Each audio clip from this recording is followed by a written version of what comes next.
Let's tell you about 1 in 3 magistrates that have been threatened or harmed as a result of doing their jobs. This is according to a survey conducted by the University of Cape Town's Democratic and Governance Rights. We take a look at this and the potential impact on the work of magistrates by Mbekezeli Benjamin, a researcher at Judges Matter. Mbekezeli, thank you very much for your time this afternoon. Let's start with understanding the work of magistrates. How should we? Good afternoon, Budu, and good afternoon to the viewers.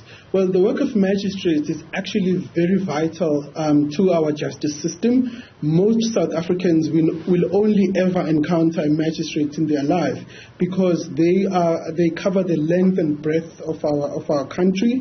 There are about 1,700 magistrates across the country, all the way from Musina to Jozini to Lusikisiki, all over the country. And so they are usually the first port of call when there are cases related to crime, or when there are cases relating to things like maintenance or family law disputes, even evictions and business or property related disputes. So the bulk and the majority of the cases that come before the courts will come before a magistrate. So their work is really important.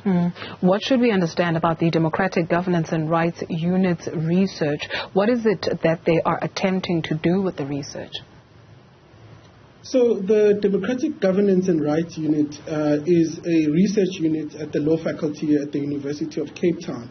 And for several years, the DGRU has been focused on the work of the magistracy, particularly the conditions at the magistrates' court. And in 2019, as part of the DGRU, we did research to look at the working conditions of magistrates. So we look at the safety in courts, the court infrastructure, the quality of the services that are provided at the magistrates' court. We also looked at things like corruption and bribery that happens. And so we tried to look at a full picture at what is happening at the magistrates' court. And the 2019 survey actually found some interesting things. For example, it found that 43% of the respondents, which were magistrates themselves, they had indicated that they had been threatened or harmed in some way relating to their job as a magistrate. And that's a very high number when you consider how many magistrates there are across the country. So in 2022, we did a second iteration of the survey, so a second version of the survey, to try and look at whether there has been progress since 2019. And unfortunately, there still is a problem of safety and threats that magistrates have experienced. This time around, we surveyed about 230 magistrates, which is about a representative sample of all magistrates in the country. And about 23% of them said to us they have been threatened or harmed in relation to their job as magistrates. That means when they are presiding over cases, and some of the people who want to influence the outcomes of those cases, they will either issue threats against the magistrate, or even sometimes they have intimidated them. And even in cases, in provinces like the Western Cape, the numbers go as high as 39% of the respondents. So it is a really, really serious problem. Why is the Western Cape seeing such a high number? What does that speak to? Well, look, the survey has a limitation in that it was magistrates who were reporting about their experience based on an online survey. So we couldn't really probe too deeply into the reasons why. But we have sat in the Magistrates Commission a few times, and we've seen magistrates requesting a transfer from one province to the other, and usually it relates to safety-related issues. So we know of a case, for example, of a magistrate who was working in a Karoo town and wanted to be transferred back home to the West Coast because of the threats that they were experiencing in that area. There was another magistrate in KZN, in the north of KZN, in the Zululand district, who had presided over a bail case that involved a taxi association, and they wanted to transfer to the Western Cape because of the threats that they were facing in KZN. So it is a common feature. Almost all the time when the Magistrates Commission sits for interviews, they get requests for transfers based on safety-related issues. So it is an ongoing problem, and we are now, the research that the DGRU conducted was try to put a spotlight on this problem so that it is addressed. When you speak of corruption and bribery being one of the elements that you took a look at, what did you find there? So that was actually a very interesting issue, because there's often a lot of talk that people don't trust magistrates' courts because there are bribes being paid, some people are being paid to influence cases. And so we really tried to find the data to support these kinds of rumors.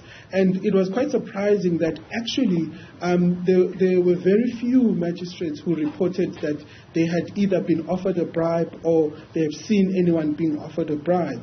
And of course, this is not 100% empirical, but it is a reliable figure because it was an anonymous survey. So people could disclose any information and there wouldn't be any repercussions for them. And what we found was actually quite surprising, that a very low number of magistrates had actually seen someone being offered a bribe, or they themselves have been offered a bribe.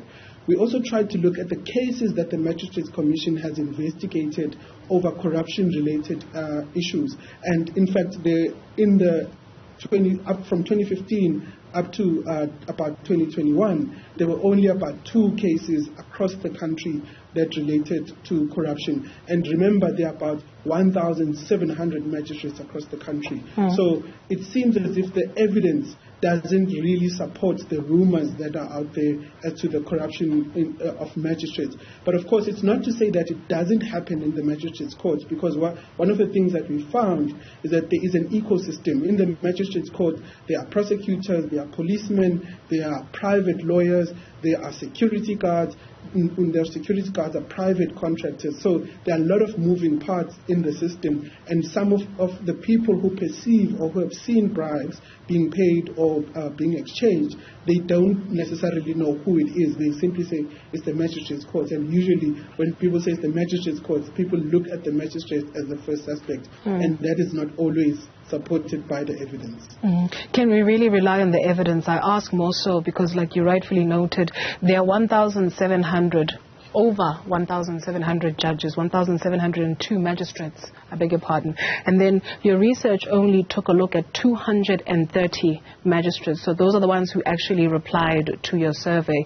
Why? Did you have contacts of the other magistrates, or did people choose not to take part in the research?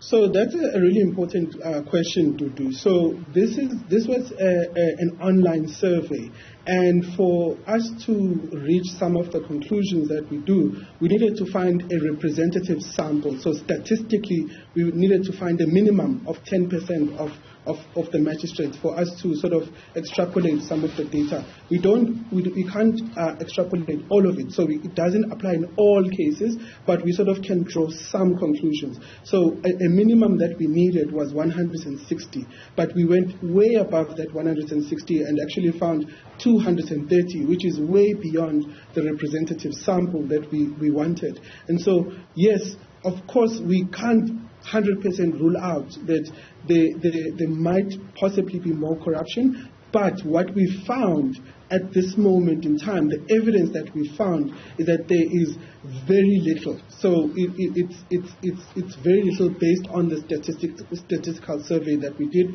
and the research and analysis that we did. Of course, we would wish that people would report more, and which is why we encourage people, when they ever encounter any sort of bribery or corruption in the courts, they must report it to the authorities. If it's the magistrate, they must report it to the Magistrates Commission and to the police, because it helps us understand the picture more better. But for now, we can say that we don't see the perception that is widely held that magistrates are corrupt. We don't see it in the evidence. You also took a look at quality of services. What did you find? Yes, so in addition to the magistrate's perception survey, we also did a court user survey. So we asked court users, ordinary people who come to the courts, what their experience of the courts are. And a lot of the people who came, who spoke to us, actually said they received a good quality service in the courts, which for us was really surprising, because for many people, like the stories you hear is that, oh, I was treated badly or I wasn't treated well in court. But actually, when we went to the people directly and we actually asked a research company that does some of the surveys to reach out to courts in the Eastern Cape, courts in the Western Cape, some courts in Gauteng. We looked at all of those, and we found that a lot of people actually shown confidence and trust in the court, so they received a good quality service. Upwards of 80% of the respondents that we got, which was about, I think, 1,700 people who responded in that survey, they said we received a good quality service from the courts. That was surprising, but again, it's really encouraging to hear that there's such a positive sentiment. But of course, these reports, we will launch them fully next year on the 31st of January at the UCT Law Faculty. We will delve into some of the key points at which people either express some dissatisfaction or really high satisfaction. But overall, the picture looks positive. What questions were asked to respondents? Because if you take a look maybe at the past couple of days, we've been in court, various courts, but there's one in Alexandra where an accused, their matter had to wait a little bit so that the magistrate could hear other bail applications, meaning there were other people that were there that were applying for bail. And so in a day, you find that perhaps a magistrate is inundated with things that they need to do. So you must plan your day. You must take a day off so that you can be able to get justice. And so what questions were asked to respondents? Yes, that is also a really important question. And in fact, in our magistrates' perception survey, one of the things that we looked at was the workloads that the magistrates are facing.